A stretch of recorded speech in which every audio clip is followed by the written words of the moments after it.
Maria, I always love it when you have somebody who comes forward and testifies about things that they don't know anything about. I mean, the most, I think, striking aspect of all of the testimony was repeatedly over and over again, the whistleblowers had to say, actually, I don't have any knowledge of this. Somebody else told me that. And that's a guy named Mike Turner, who has direct ties to Wright-Patterson Air Force Base and is heavily funded by the aerospace industry. If you look at who funds this guy's campaign. He might as well be the congressman for that Air Force Base, which has been the center of the UFO controversy, the UFO mystery from the beginning. From what I understand, he wants to crush all of this. So all this legislation, really, that's why I'm telling people, you got to contact people from HPSI and reach out to Mike Turner by telephone, because this is the guy that's like blocking a lot of this. So what I'm told is that they don't think anybody is looking right now. They don't think that people are super interested in this topic. I don't like using the word disclosure, but it's been said to me, this is our greatest shot at disclosure right now that we have ever had, and that if it doesn't pass, that we will have until another generation kind of government comes into place. So yeah, I will be making calls. Secrets, cover-ups, and strange phenomena. UFOs and ideas that challenge reality itself. All these mysteries, all this time. Are we ever going to get to the bottom of these? My name is George Knapp. I dig into news stories that others can't or won't. I'm Jeremy Corbell, and for some reason, people tell me things they probably shouldn't. And this is Weaponized. This is Weaponized. Welcome back. We took a week off, I think, so Jeremy could take like a gigantic cruise to the Caribbean or something like that. Is that what you're up to, Jeremy? Oh, yeah. Totally on vacation, man. Thanks so much. No, not on vacation, man. I've been fighting another battle. Yeah. So a little bit to catch up on. A lot of events in D.C. and elsewhere that we need to talk about. In Canada, at NASA. A lot of things going on. Mexico that we want to touch on and get caught up on. So why don't you start?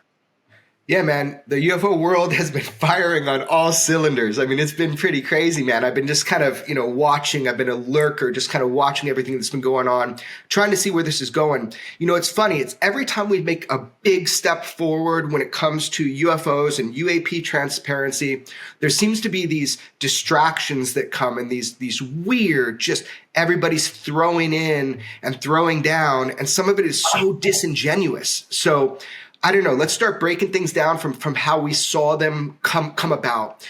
First thing I wanted to talk about was UFOs in Canada. If people remember, on one of the Weaponized episodes, we broke some news, man. We gave people information that there was a foreign materials exploitation program through the Five Eyes program. I mean, it was pretty crazy to get all of that confirmed in this letter that was put forward.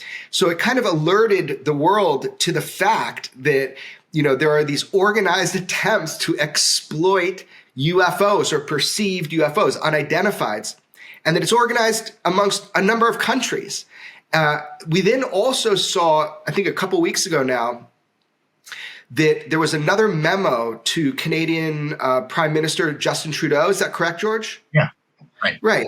And it was about the shoot downs, and specifically about, they called it Object Number 20, which I think was the February 10th shoot down, the UAP shoot down over Alaska. And in this document, it referred to UAP number 20, which I think was designated by NORAD. And they say that they're not sequential or something like that. Who knows? But UAP number 20. And in that document, it basically said the full exploitation of that object had not been completed at the time of the memo. So did they retrieve anything over Alaska? Has it been a lie that they haven't found anything? Surely they would not lie to us, and I won't call you Shirley again. But, they told us, all right, 3 UFOs were shot down in over a couple of days, made big news around the world. Then it kind of went away because our government said, gosh darn it, we looked so hard for this wreckage, but we really couldn't find it. Is it possible that they were not completely honest about that, as they haven't been for 75 years? I would say yes, it is possible they retrieved some of this, and they're trying to figure out what it was. And this memos tend to indicate that that is the case, that we are being lied to once again. Right, but being lied to about what? I mean, you and I called it that this whole, triple shoot down was going to be balloons. And sure enough, one was a Chinese spy balloon, not a new phenomenon. This is something that has been going on for a long time. Of course, they say they adjusted the sensors, shot down a couple more things over Lake Huron, which, by the way, everybody that I know that has seen the videos of these shoot downs say that that was likely balloons over Lord Huron, over Lake Huron. The one over the Alaska, I think it's fair enough for me to say that I've spoken with numerous people who have seen the video of that attempted shoot down, the missile that actually missed, and then the shoot down of whatever that object was.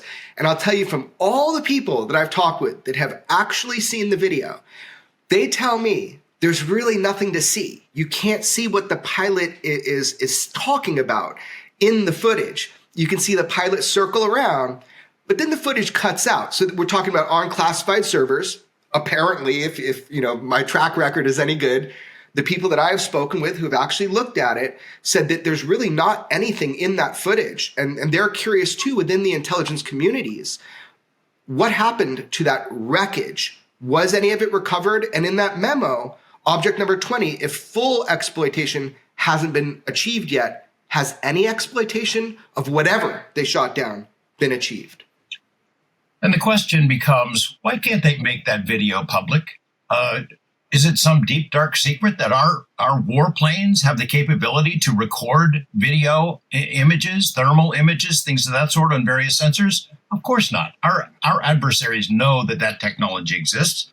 And if, as you say, the object itself cannot be seen in these videos, what is the big problem with releasing it? We see that they are capable of releasing something when they want to dismiss the UAP issue and sort of write it off and explain it. But when we've got a truly interesting case, like maybe this one is, according to some of the people who are on the inside, we don't get to see it.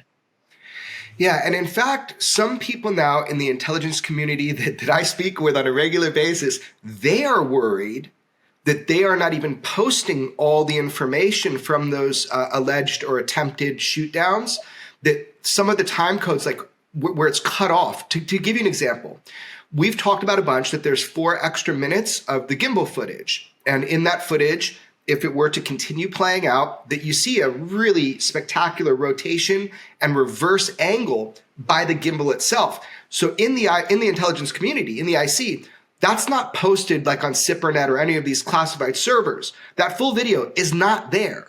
So you have to ask, or they actually are asking, people in agencies are asking, they're asking me like I know the difference, is some of that being hidden from their community? The other thing that's been brought to my attention is that some of these online forums, like something called R-Space, so on these intelligence servers, there's communities of people that are focused on the UAP topic out of personal interest. A lot of people I know that access these on a daily basis have said that after David Grush came forward, they saw an infiltration in these intelligence community servers of a whole bunch of new members. And they said part of it is just new interest because they're like, who is this David Grush guy? They go in, they look. David Grush is a known name. He's on a bunch of what they call products. Like he is exactly who he says he was during those time periods. So they went in to verify for themselves. But something that they find really suspicious is that with this new flood of interest and people coming in, that there's a lot of lurkers that seem to be trying to dissuade people from looking further. And that's really strange to me, that even in the intelligence communities circles on their independent, classified servers, that you would have like a sort of counterintelligence group working to mess with people's thoughts about UAP. I want to remind our audience, our listeners, of what you and I have been saying throughout this season of Weaponized and in public presentations and in interviews and discussions, is that our position is, while there has been great progress made, academia, there are scientists and professionals who are taking an interest in the topic. Mainstream media has come so far in the last few years in reporting, sometimes honestly, about the UAP mystery.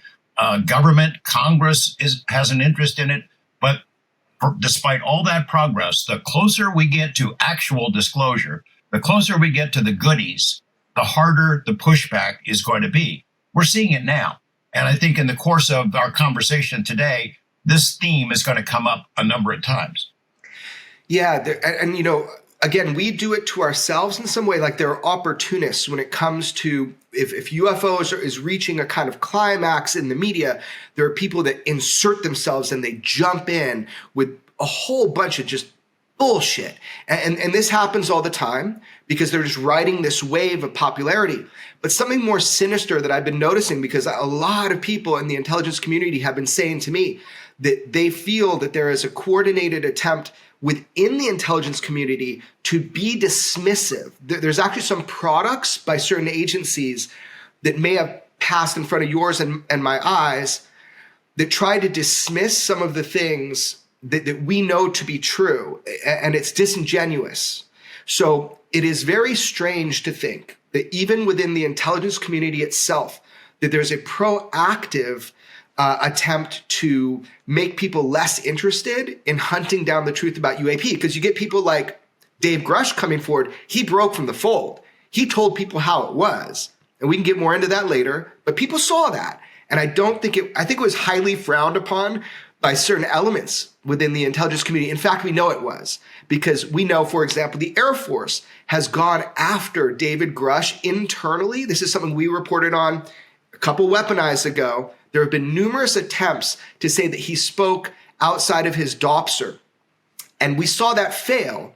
But there's another attempt right now by another agency. And let's find out if that fails. And I think it will, because David Grush hasn't spoken outside of his Dopser. And I think he's cleared to talk about more now. Remember when we said he would be unmuzzled? I think we saw that a little bit recently, but we're going to see that more. Yeah, I was very interested in that interview with David Grush, the YouTube guys. They're friends of yours that you know pretty well. It's always great to hear more of what Dave learned on the inside. If he feels free, I think he has some more flexibility to discuss some details. We were always hoping that we would get him on Weaponized. Maybe after he does Sports Illustrated and Nifty Nickel, we'll get to interview him here. I don't know, man. I think we talked to him so much, it's like it would be formalized for him to be on with our show. But yeah, I think it would be great. At some point, we'll dive deeper in. But let's talk about real quick Jesse and American Alchemy, because that's what we're talking about. So if people haven't gone to look, a buddy of mine named Jesse has a YouTube channel called American Alchemy. And on that, he did a very humanizing interview with David Grush. It was also pretty funny. So first of all, it was humanizing because you get to see David Grush is not some guy who's robotic and he's up there in front of Congress. He's a guy who's truly, in his mind, speaking truth to power. And it really comes across in Jesse's piece. But something even more. First of all, it was awesome. There was this logo that comes up about Grush versus Neil deGrasse Tyson. Oh my God. Grush would crush Neil deGrasse Tyson on a debate about UAP. Talk about somebody who wouldn't know where to start. That would be Neil deGrasse Tyson when it came to what David Grush is bringing to the table. I'd love to see that debate. It'll never happen. Tyson will never bite. He knows that he'd be outpunched. But the other kind of cool thing that Jesse did in that piece, which I really encourage people to go watch on American Alchemy, is that he put together something that you've been talking about for a long time, George. You've been talking about the connection between the atomic program and the secrecy through the Department of Energy on the atomic program, and how that spilled over to the secrecy about the UFO subject. And there's people that have been kind of in your life, George, who have been part of that. So you've told me about Sarbacher. We know about Oppenheimer, obviously. But this is something Jesse really highlighted in his video, which is the fact that the DOE has kind of been at the helm of the UAP or UFO issue for quite some time, which I thought was interesting because a lot of people haven't highlighted that. You have, George, but a lot of other people haven't. Yeah, I've been down this road for a long time. I think my first FOIA request to DOE was in 1992. Nevada is home to what used to be called the Nevada Test Site, the most nuked place in the world. I mean, hundreds of above ground and below ground nuclear tests. So if you think that UFOs, UAP have a demonstrated interest in our atomic weaponry, that there would be UFO incidents, reports, encounters in connection with the nuclear testing program. My first inquiries to DOE long ago said, nope, we've never seen any, have no records, move along. A subsequent FOIA request shows that there have been some encounters, that there is an interest on the part of DOE. And then you got Robert Hastings, who took it a bigger step forward, UFOs and Nukes, his book and his documentary film, where he gets a lot of these nuclear employees, people who work for not only DOE, but for the U.S. military, who were there during these tests, who saw these craft, who had these encounters, not only above the nuclear tests, but atomic weapons storage areas. Area 2, which is here in Nevada, which had some really dramatic incursions. The northern tier cases where UFOs appeared over nuclear bases and in some cases disabled our weapons. We know that happened in Russia as well. I think there's a treasure trove of information within the Department of Energy and in the files of the old AEC, assuming that some of those files still exist, haven't been tossed out, that would be a bonanza of information about UFOs. Yeah, and this was a case, I think, that was really well illustrated by Jesse in the American Alchemy video with David Grush, was he really kind of laid that out, that the architecture for secrecy on the UFO or UAP issue could have originated in the Department of Energy with the atomic program. It was all there to begin with. And as we know, George, that seems to have been a point in influx of UAP or UFO contact upon the detonating of the atomic bombs, or the age of the atomic era, when that came into focus. So I think it's not only a logical step, but I think it's something a lot of people have started to figure out, which is that this secrecy, this stovepiping of information, could follow that exact same path as the atomic program, but just get better at hiding it. I'd toss this out as a hint to UFO researchers who might listen to Weaponized. Project Twinkle. Check out Project Twinkle. It was one of the earliest UFO UAP studies carried out by the AEC because they kept having these green fireball type UFOs appearing over nuclear facilities, Los Alamos, Sandia, places where the bombs are designed and built and where atomic material is stored. They kept having these incidents and didn't know what the hell these things were. So, folks, if you want to do a little research online, look for Project Twinkle. So now I think we should move into the treacherous world of fake alien mummies. What do you think? Should we talk about this? What happened in Mexico? I think so. Let me set the stage a little bit. There was a guy named Colonel Phil Corso years ago. We interviewed him before his name was known in UFO world, before his book on Roswell came out for the 50th anniversary. And he would always say to me and to a few others who knew him back then, look, there doesn't have to be a program to destroy the reputations of people in UFO world, because the ufologists are always happy to do that for themselves. It doesn't necessarily have to be a government plot, Men in Black type thing. Ufologists are happy to destroy their own reputations and come forward with nebulous stuff of questionable veracity. I think that may be what we've got going on here. I don't think it is a government plot, that this information that came out in Mexico is something that the Men in Black organized. Ufologists are only too happy to do this to themselves. Yeah. So look, I'm just going to kind of speak openly about this because it's just such bullshit in my mind. And it's sad to me. What we're talking about is everybody's seen. So if you're not really into UFOs and you're listening to this, you're going to see all over, even AP News, these images of what look like little mummies that look like E.T. Somebody made this hilarious meme of somebody cutting one open and it's cake inside. But, look, here's the deal. What the claim was, we've got these E.T. bodies and we're displaying them at this, hearing we're having in Mexico that is kind of supposed to kind of work off of the U.S. hearings. Even Ryan Graves went down there to speak about, what he's doing. Little, I think, did he know that they were going to bust out these, I call them alien cakes, these fake little alien bodies. So I feel bad for him if he was kind of duped into that. But I'm sure what he did was he talked about what he's doing and what his work, which is really important in comparison. But what happened was that a journalist in Mexico brings out these what they call like corpses of aliens that were found in Peru. And the problem is I think I first heard about this like 7 years ago, and it was like Gaiam TV or something. And they were like trying to enroll everybody in these things. And it was so preposterous to begin with, just if you look at the basic information. So unfortunately, theatrically, they open these things and they show these, what I imagine are probably cakes. Yeah. This is the world we live in. UFO world, it comes with all kinds of characters who have their own agendas. I think it was great that Ryan was there to speak to these. I guess I was originally told this was actually a Mexican Congress, official Mexican Congress hearing, but that is not the case, right? It's something more akin to that event in D.C. that you were involved in years ago.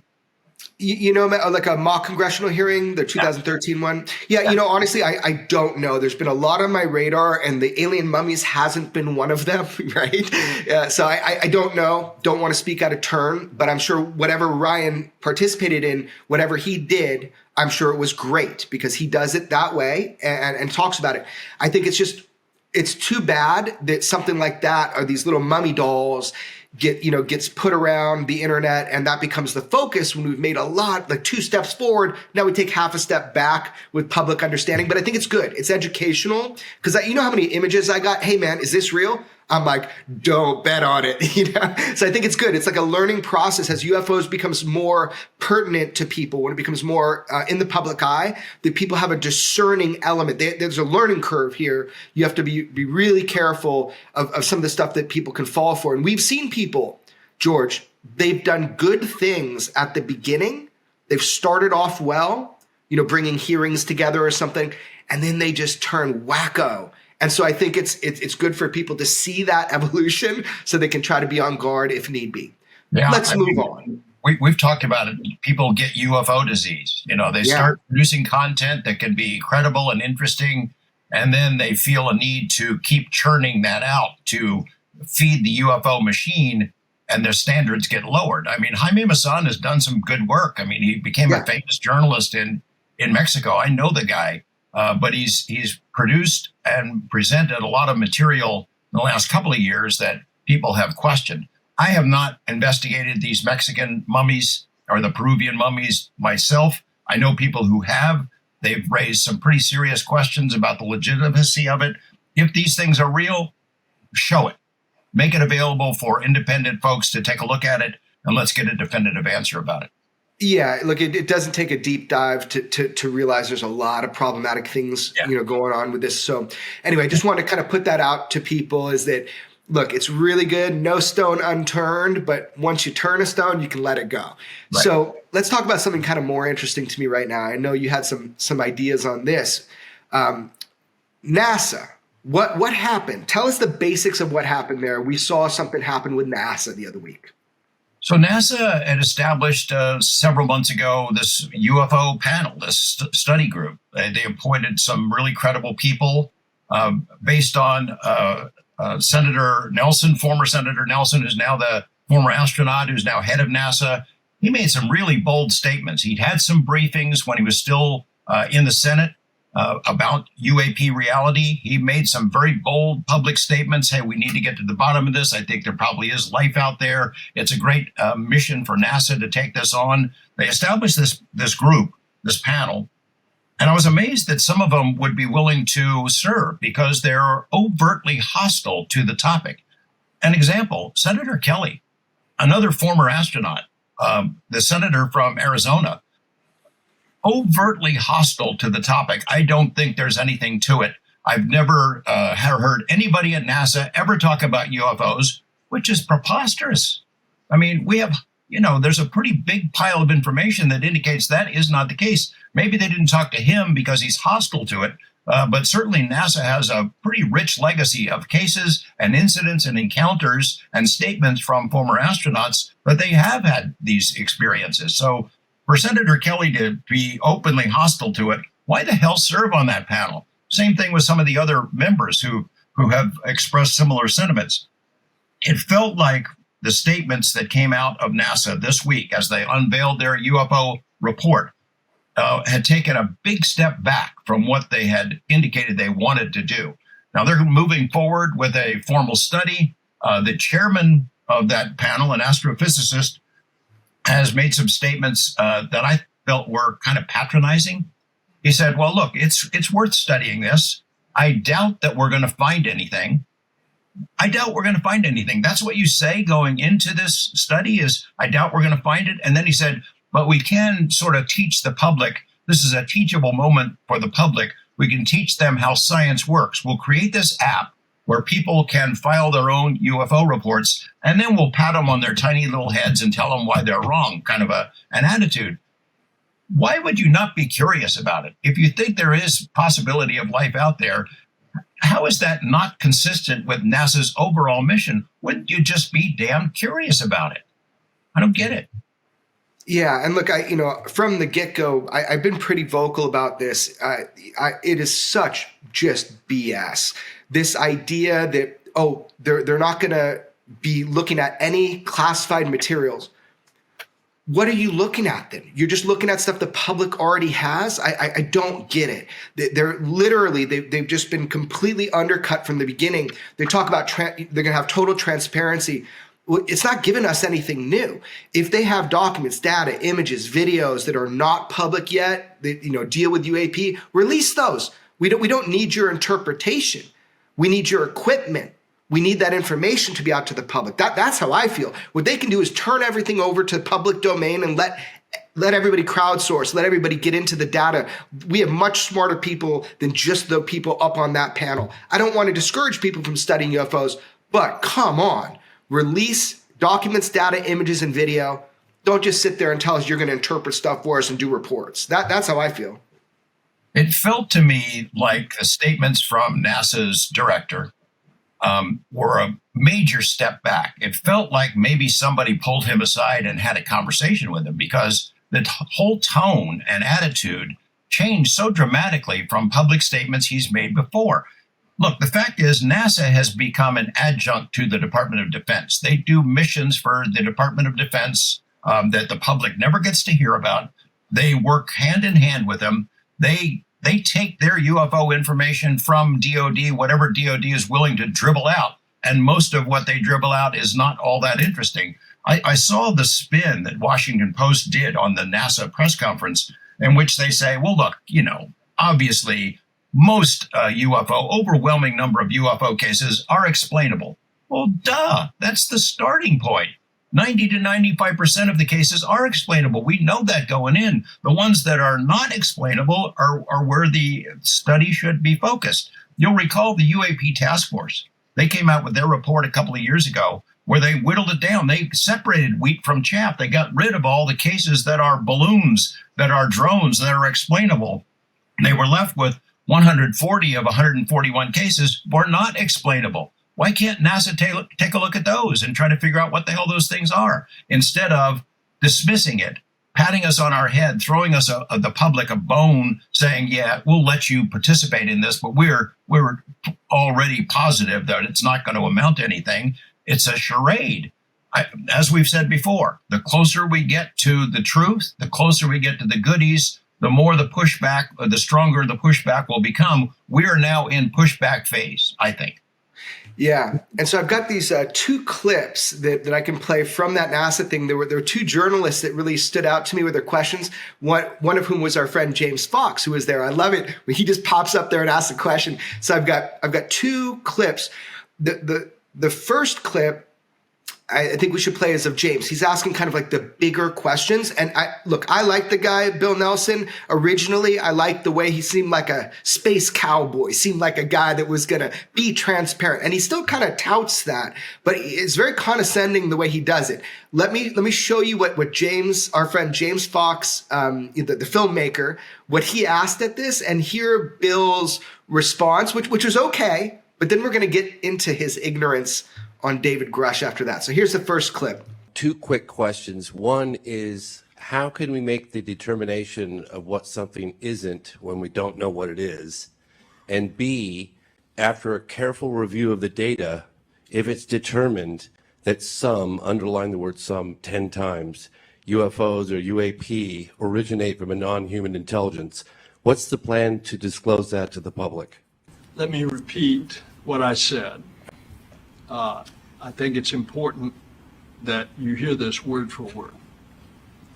The NASA independent study team did not find any evidence that UAP have an extraterrestrial origin. But we don't know what these UAP are. The mission of NASA is to find out the unknown. I've said several times in my comments here today that we, NASA, deal openly and we will be transparent on this. And we're trying to address the question of there's so much concern that there's something locked up, classified, and that the American government is not being open. Well, we are the American government, and we are open, and we're going to be open about this. We don't, again, I'm going to repeat that statement, but we don't know what these UAP are, but we're going to try to find out. Thank you very much. And is there a plan in place if it is determined that some of them represent or originate from a non-human intelligence to tell the public? Is there a plan, or? If we are what I said we intend to be, which is transparent, you bet your boots. We will say that. And I've tried to set the table for you by telling you what I personally believe in a universe that is so vast that could there be a replication of life on Earth elsewhere in another solar system that is so big? Of course I believe that. The distances, it would have to be a very advanced civilization. The distances, light years, hundreds of light years, billions of light years. But whatever we find, we're going to tell you. What did you think? I liked where he said, you bet your boots we're going to tell you, as if, he is the government and they are going to be transparent. I like that attitude. Yeah. And if NASA really is going to be transparent, it would be the first time in their history that they are, because they have lied through their teeth for decades about this subject matter, or ignored it altogether, or ignored public information requests. Look, NASA, the best evidence about UAP is in the hands of the Department of Defense. Senator Nelson, Director Nelson mentioned about there's these stories about things that are locked up in special programs. All right. Yeah, there's stories about it. There's pretty good testimony about it, too, from Dave Grush and other people. Is NASA going to get access to that information, to that material, to that evidence? Because the answer is no, they're not going to get it. They're not getting access to the best information. I would be flabbergasted if the DOD turns over this stuff to NASA. I saw that Chairman David Spergel, he's the chairman of this committee, who came out with some statements. He said, he's the guy who said, we really don't expect to find anything in this study. We're going to go ahead and go through the motions of it anyway. He says, we have a problem that people in our country believe in conspiracies. Well, it didn't just spring out of nowhere that people believe there's a conspiracy and a cover-up about UFOs. NASA is an example of why the public thinks this. The Department of Defense, which has always had the best evidence in their possession and don't share it with the public, that's why we have a belief in conspiracies. It's not something that just is created out of thin air. So I am encouraged that Director Nelson says, yeah, it could be evidence of civilizations out there somewhere. But he relies on the same old canards that we have no evidence that it's ET, that any of these UFOs are ET, which is what the debunkers do. We don't know that they're extraterrestrial. And what would evidence of extraterrestrial origin, what would that evidence look like? So putting it in that category, we have no evidence of ETs, really doesn't address the problem. And James was really smart in how he rephrased the follow-up question. What about evidence of non-human intelligence, not limiting it to ET? Yeah. And, if you could watch that video, which we'll put into this episode, obviously, when Bill Nelson's talking about distances, it would be light years away. They'd have to be super advanced.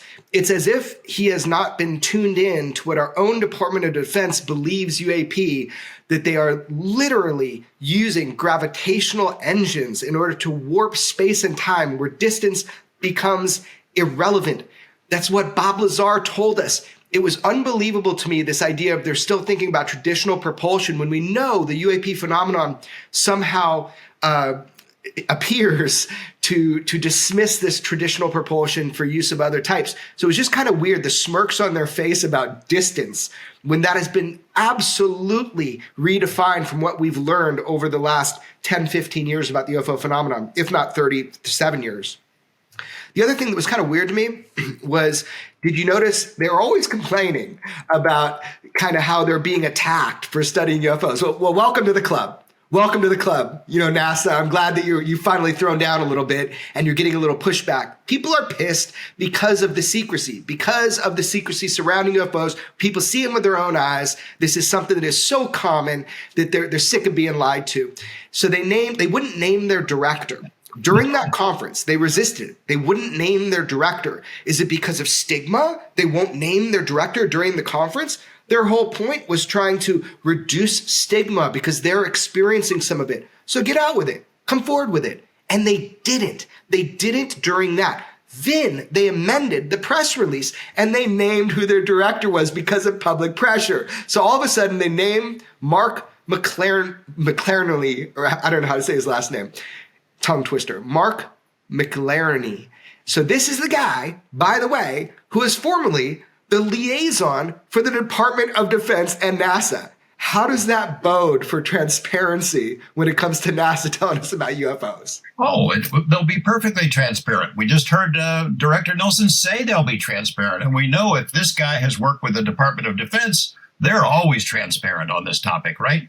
It doesn't give you a lot of confidence. If they don't want to release the guy's name, that sort of flies in the face of promising to be transparent right off the bat.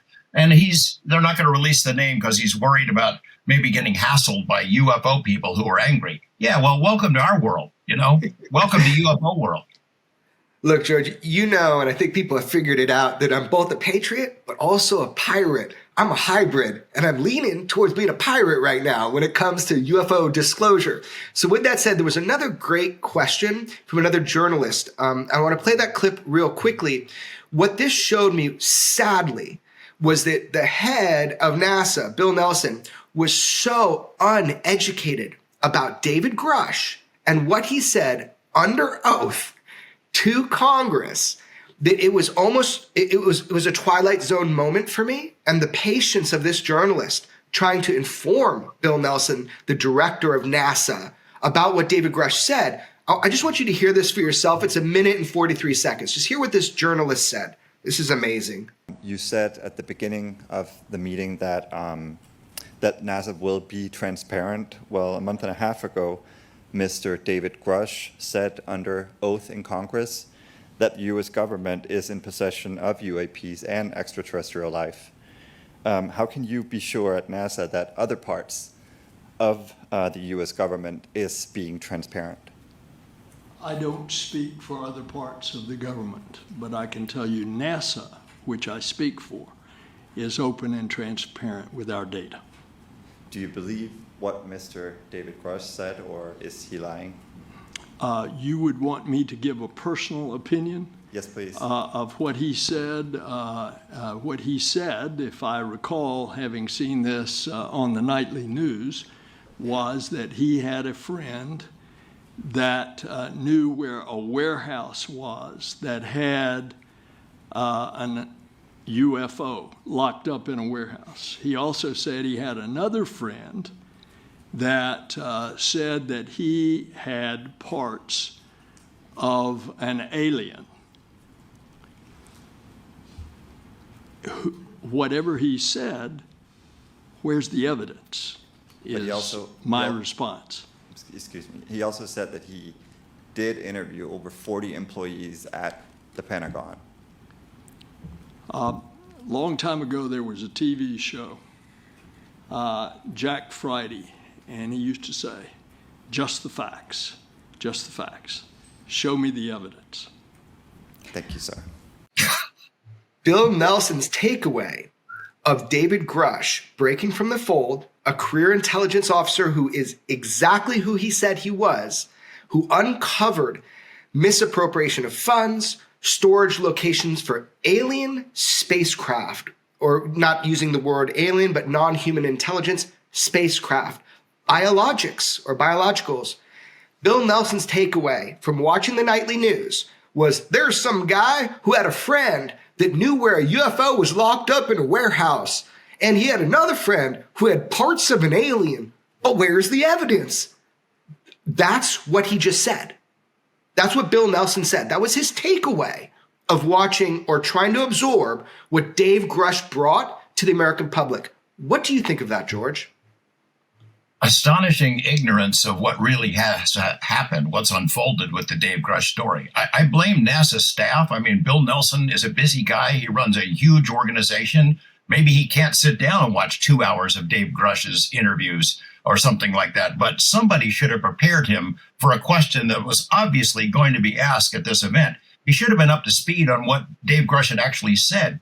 And the fact that it's a friend of his says this stuff, as opposed to he was assigned by the UAP task force and his bosses at NGA to investigate special access programs and find this evidence, and did, and presented it to the inspector general, who had confirmed that this is a legit info and it's of an urgent matter, and is now digging into it further. Oh my gosh, Bill Nelson doesn't know any of that stuff.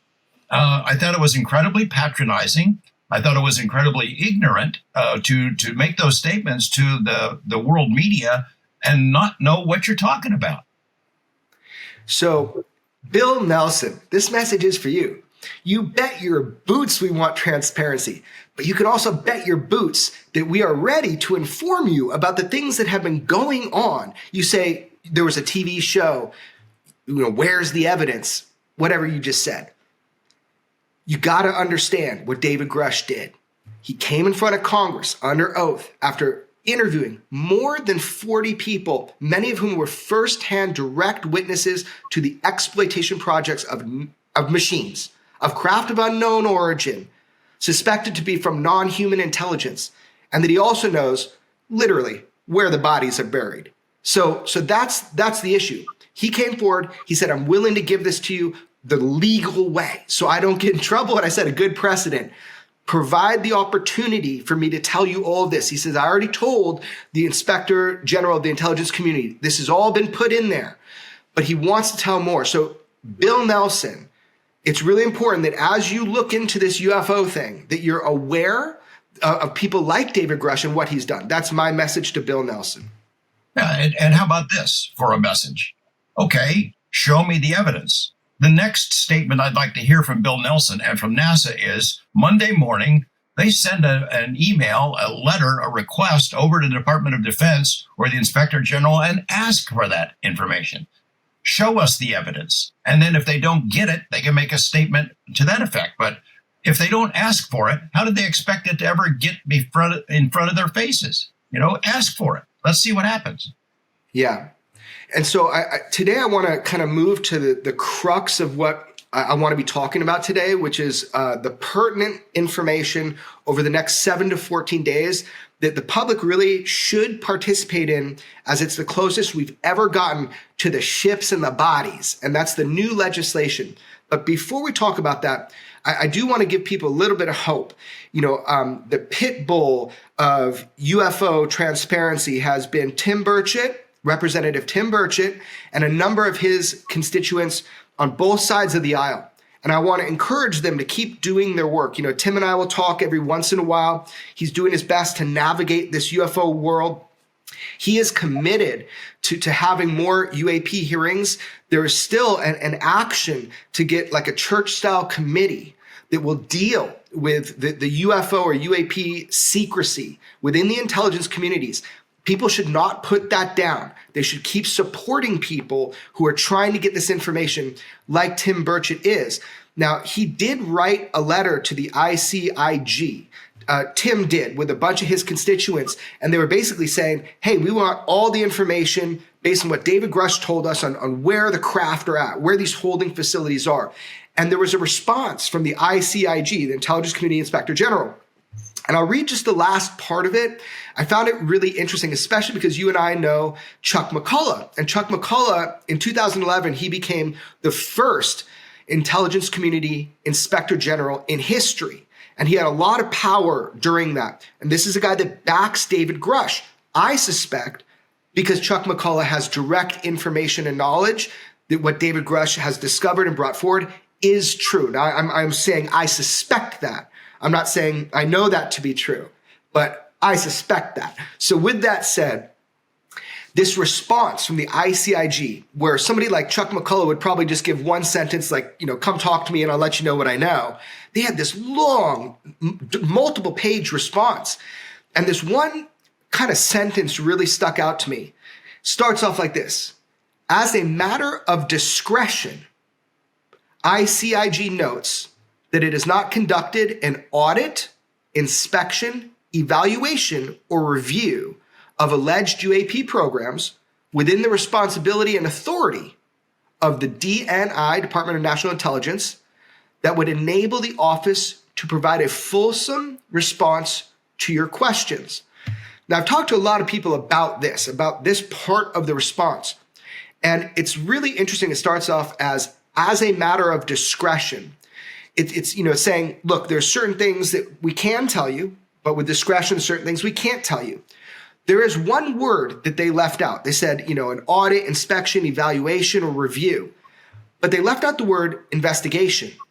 They left out the word investigate. And I know that within their mandate, that is so important, that one word. I know that they have investigated.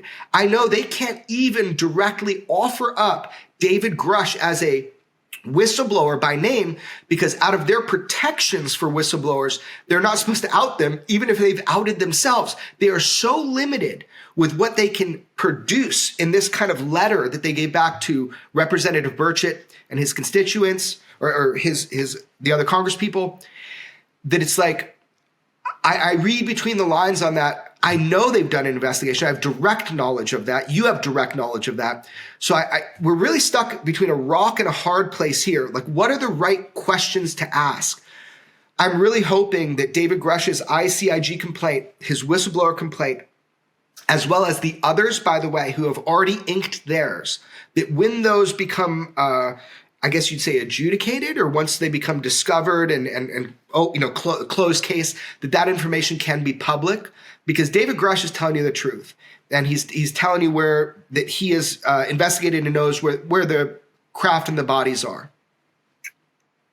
Yeah, maybe some bigger context. Tim Burchett and some of his colleagues are serious. They want to get to the bottom of this. They want to force the disclosure of information that's been withheld from the public for 75 or more years. They're serious about it. But as we have warned, the closer they get, the public perception that we're close to disclosure, that is not the case. The closer you get to making real progress, the harder the pushback is going to be.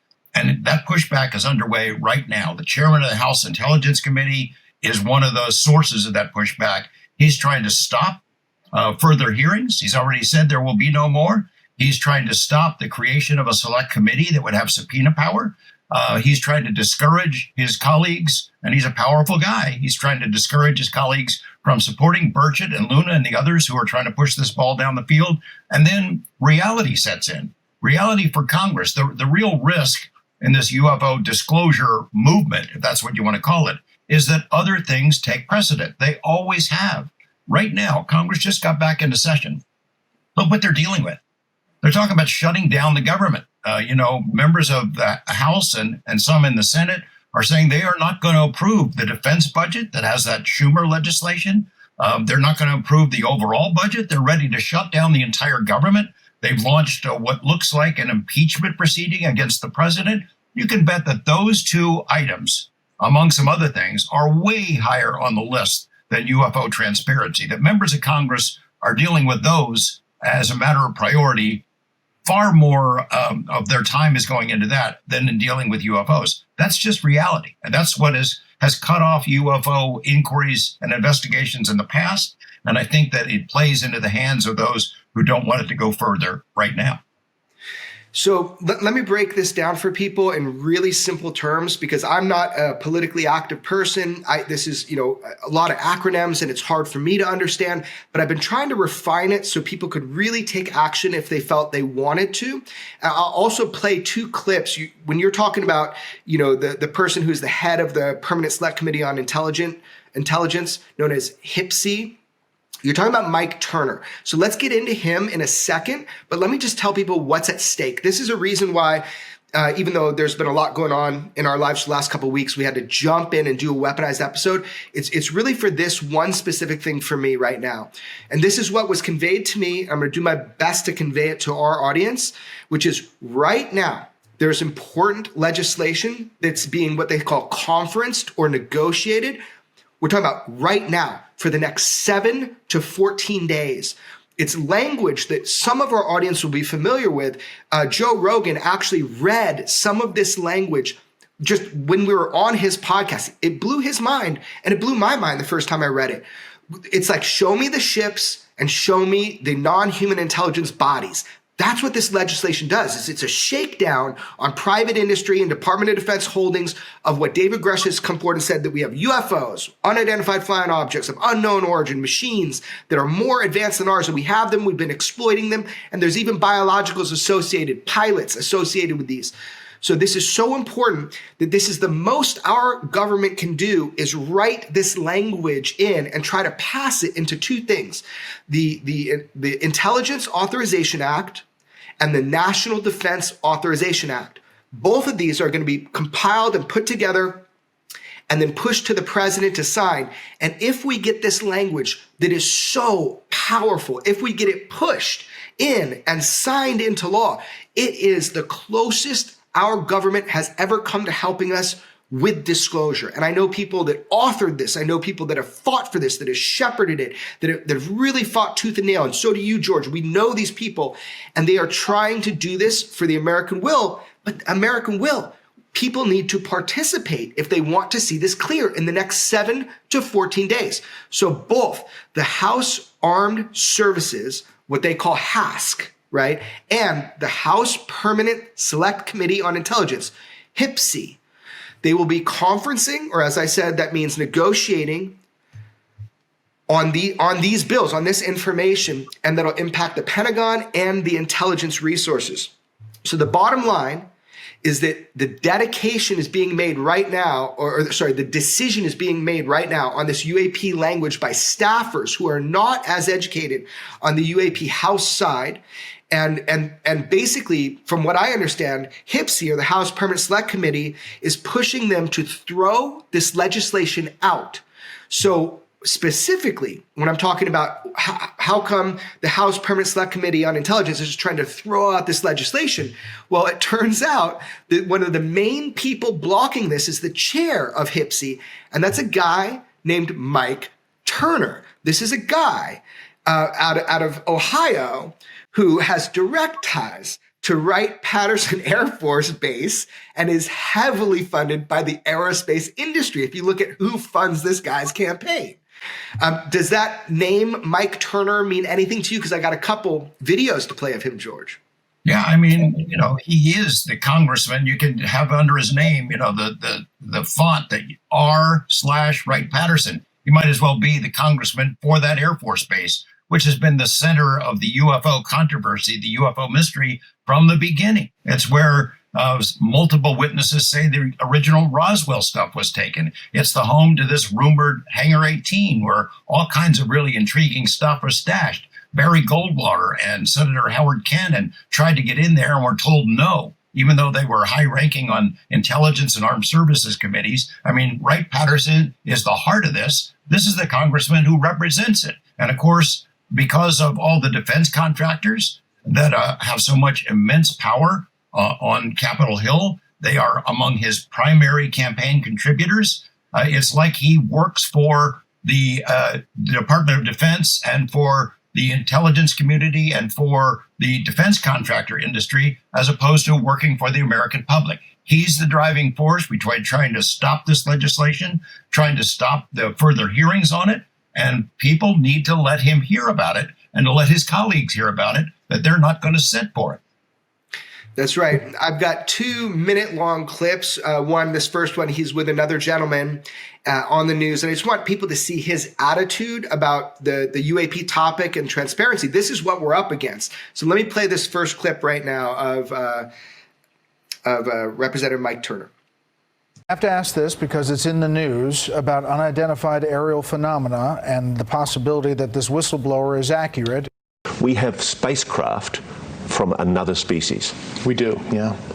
How many? Quite a number. It's astonishing. These people are said to be well respected. Maybe I'll jump in quickly here and just say we did have a hearing. In fact, we've had 2 hearings in the last couple of years on this subject. And I asked a question in the second hearing. I asked, do we, because of course you hear this notion that's been out there forever that the United States government is hiding material, that we're hiding aliens or whatever. I asked a very specific question, which is, do we have any sort of matter, organic or inorganic or whatever, that we can't explain as to its source? Now, this was a year, maybe a year and a half ago, and the answer was an unequivocal no. Mr. Chairman, obviously part of the story is that they've held it from Congress, from the administration. I mean, it's pretty astonishing if true. Anything to weigh in on? Brett, this has been a story since the 1960s. Really, every decade there's been individuals who've said that the United States has such pieces of unidentified flying objects that are from outer space. There's no evidence of this, and certainly, it would be quite a conspiracy for this to be able to be maintained, especially at this level. So the second speaker, if you're only listening and not watching, the second speaker was Representative Mike Turner. And I just found it amazing. He's saying, we have no evidence. This has been a conspiracy for a long time. Maybe he just hasn't had his eyes open for the last 25 years. I don't know. Well, he says, I asked the Department of Defense at a hearing, and they said, no. There it is. Case closed, I guess. They couldn't possibly be lying to him, right? Right. And this is a guy who's highly funded by the defense industry. And so, you already know this guy's got a dog in the fight. They say, from what I understand, he wants to crush all of this. So all this legislation, really, that's why I'm telling people, you got to contact people from HPSI and reach out to Mike Turner by telephone, because this is the guy that's like blocking a lot of this. Now I got another clip, one more clip of him, just so you can see a little bit more how he kind of goes into his belief system on the UAP issue. It's a minute clip. Check this out. Maria, I always love it when you have somebody who comes forward and testifies about things that they don't know anything about. I mean, the most, I think, striking aspect of all of the testimony was repeatedly over and over again, the whistleblowers had to say, actually, I don't have any knowledge of this. Somebody else told me that. I mean, really, this would take thousands and thousands of people for such an unbelievable cover-up to be occurring. And for people to speak with such confidence over something that they do not know is, I think, something certainly everybody needs to be concerned about. So aliens are not on Earth, then? Maria, I certainly can't tell you that there are no aliens here. I can tell you that certainly there's no evidence that what the gentleman is testifying about, he said himself personally, he has no direct knowledge of. So what's a bigger threat, aliens on Earth or China and its efforts to surveil America? China, but this administration kind of acts like they're this. He's talking about the whistleblowers that came forward and specifically targeting David Grush, claiming David Grush does not know anything that he's talking about. It's the most preposterous thing in the world that this guy can get up there and just make these proclamations, nothing to see here, move on. This guy that put his life and his career to the side to come forward to the American public, because of reprisal, by the way, doesn't know what he's talking about. It's just, that's what we're up against. That's what people need to understand. Yeah, I think actually that last comment that you were referencing is relevant, because the journalist was happy to move on and ask something else that diverts attention from the central question. Hey, isn't China more of a threat than aliens? Well, is that really the heart of this mystery? Of course, China is here. We're dealing with it as an aggressor nation, as an opponent in many respects. We're not at war with China, but there are scenarios where we could end up in conflict with them. Aliens, whatever they are, wherever they're from, they're not exactly attacking us. So yeah, China could be viewed as a more immediate threat. But the bigger question is, are we alone? Is there some other intelligence here? This guy has never seen any evidence. I don't think he wants to see any evidence. He certainly doesn't want the rest of us to see any evidence, because he'd like this inquiry to go away altogether. That's right. So I think to kind of target in for people, I've identified some websites that people can go to take action. From how I understand it, so Mike Turner is the chairman of the House Permanent Select Committee on Intelligence, or HPSI. And then a guy named Mike Rogers is the chairman of the House Armed Services, or HASC. So those are the acronyms. And those two chairs will make a big difference right now within the next 7 to 14 days. So what I'm told is that they don't think anybody is looking right now. They don't think that people are super interested in this topic. And that over these next week or 2 weeks, if people don't weigh in, which is a process that actually works, I'm told, when members get flooded with phone calls and emails and phone calls, if they get thousands of people blowing up their phones, then they're going to have to bend to the will of their constituents or to the people that they represent. So again, this is not my arena, and I'm trying to be really clear about that. And I've tried to convey the information to me from those on the inside who are like, hey, let's rattle some cages. You got about a week to do so. I've identified 4 groups online that I think are doing excellent work. And they're all kind of 4 different, and people should go look at it. So I'm going to list those 4 right now, and we'll put it in the description of the show notes so people can just click on them. One is called UAPcaucus.com. The other is called witnesscitizen.com. And then there's disclosurediaries.com. And that one is pretty cool because even I can understand it. It's as if it's made so your mom could read it. It's pretty cool. And then I also saw declassifyuap.org. So again, UAPcaucus.com, witnesscitizen.com, disclosurediaries.com, and declassifyuap.org. Those are 4 that I know of that are doing good work. Where you can go to those websites, you can click call, and you can call the person you're supposed to be calling. You can click write an email. If you take the next 7 to 14 days, everybody that's listening to Weaponized, and just make one single phone call, you could completely alter the course of this legislation being killed by the likes of Mike Turner, and you can help this information get forward so we can discover, look, the saucers and the bodies. That's what I want. I want them to rip them out from these exploitation programs, and I want them to show them to the American public and be honest. And this is one shot we got. It's the best punch our government can throw for us, and it is immaculate. It is immaculate. It just needs some fuel in the engine, is what I understand. Yeah, you could actually go to all 4 of them and call from those, call them multiple times. That does make a difference.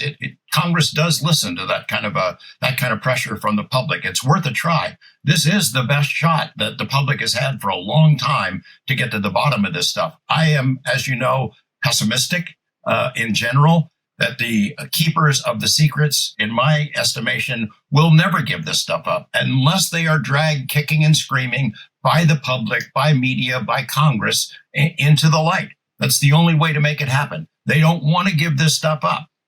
There's a whole bunch of reasons for it.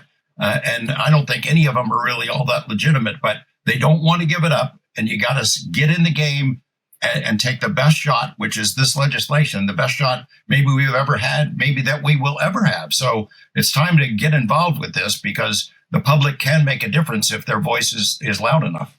Yeah, I don't like using the word disclosure, but it's been said to me, this is our greatest shot at disclosure right now that we have ever had, and that if it doesn't pass, that we will have until another generation kind of government comes into place. So yeah, I will be making calls. I'm going to pester people, hopefully ask them if they know anything about this UFO thing, because it's important to me. But again, this is one thing that can happen. I am a patriot, but I'm also a pirate, George. So come hell or high water, the easy way which is this way, or the hard way. We're going to make progress when it comes to transparency about the UFO phenomenon. I think you and I are going to do our best to make sure of that. Final note for today. I want to ask you something. I know you hate it when you're honored for something, but I heard a little bird told me that the other day, you got to go speak with a whole bunch of young journalists. So please just be honest with me. What was the award? Why were you there? And what did you have to talk about with young journalists? And because UFO journalism, man, it takes a toll on us. Can you tell us a little bit about what you did the other day? I got to speak to the Nevada Broadcasters Association. It's a great organization here in Nevada that it has an annual gala event where they raise money to fund scholarships for journalism students. And there were dozens of young would-be journalists who were there who were given full rides because of the money that was raised at this event. It was really a cool thing. I did get to speak, and there were some messages I wanted to convey to these young journalists about what lies ahead for them. Right now, our profession is under attack. I didn't get to say all this stuff, but so I'm using this platform to try to do it. Our profession is under attack, and there's some legitimate reasons for it. People don't believe journalists anymore. A lot of that is because of cable news that's blown up in recent years and has not only blurred the line between fact and opinion, it's obliterated that line. People look at these talk shows and talking heads and opinion makers and think that they are journalists, that they are reporting the news, when in fact they are reporting opinions. And the whole journalism profession has been damaged as a result. People they divide into camps. They only want to hear newscasts or opinion casts that agree with their opinions. They turn off or attack anybody that gives them information that is contrary to their opinions. And it has to stop. If there is one bastion of journalism that still exists that doesn't fall into that category, in my opinion, it's local news. Local newscasters are trusted by their audience. As you and I have said many times, Jeremy, the trick to being trusted is to actually be trustworthy, to not mislead your audience, to be factual, to tell them when you don't know something, to try to document the stories that you're investigating. And I think local news is trusted more than any other media because it still does that. So I'm trying to tell these young journalists who are embarking on a career that there are risks with that. There's a price to pay because, as you know, I mean, from your years now working in making films and the work that we have done together, there is a significant price to pay, sacrifices from the time that we have to devote to this stuff. I mean, the hours are long. If you're going to do it right, you have to jump in with both feet. The hours are ridiculously long. So you're a journalist. You're going to be gone from your family, from your loved ones. You're going to miss a lot of days, a lot of nights, a lot of weekends, holidays, birthdays, anniversaries, all that kind of stuff. That takes a toll on your life. And I know that it has affected ours as well. My wife was there at this event last night. I don't like to reveal personal stuff. I try to avoid that because although I'm in a public position, I try to maintain a private life. And she was there, Anna, the Viking. You know her really well, Jeremy. The Viking was there. And without her, I would never have been able to do the stuff that I've done. She supported me 30 years now. Now, if you see a picture of her, maybe we'll put one into this podcast. If you see a picture of her and I say that we have been together 30 years this month, you'll swear that I must have been dating her when she was 9 years old. And that is not the case. But her support has meant everything to me, as I'm sure your wife, the Yeti, has supported you. Yeah, and Anna is a beautiful and powerful woman, and I know she has supported you, and I've seen that, and I know it can be hard, the hours and all of that type of work. We wouldn't be anything without the support of our loved ones and our families. So it's really cool when you have journalists who have great relationships where you are supported. Man, they got to have a lot of courage and patience, especially with you, George. That's for sure. But journalism is an honorable profession. I mean, many of us who got into it, it's a Dudley Do-Right kind of thing. You want to be in there and do good things and help people and expose corruption and and expose things that are trying to be covered up. That's why we go into the business. It is an honorable profession. It is an essential profession. So I wanted to share with those young journalists, hey, look, you should know what you're getting into, because it does take a toll on you after a long period of time, if you do it right. And I think also that, just for a lot of people that might not feel empowered yet, like citizen journalism, like, people that listen to this show or doing, all these political action groups I listed for this episode, they're doing hard work. They're making sacrifices to get the word out and do the same thing. So I think anytime you're passionate, trying to fight for something, to expose truth on something, it's gonna be a commitment if you do it right. So I'd encourage anybody who's being involved in the journalism, whether it be just on social media, which is a powerful forum for journalists now, all the way up to being on camera, just, keep up the good fight, keep the marbles in your head, even if you keep your ears open.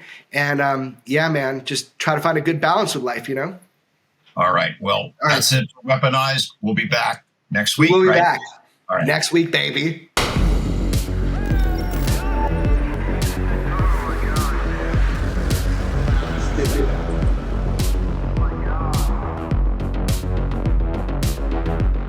Never have so few had so much to tell, but could say so little. Follow and listen to Weaponized, a presentation of Jeremy Corbell, George Knapp, Dark Horse Entertainment, and Cadence 13 Studios. Available now for free on the Odyssey app or wherever you get your shows.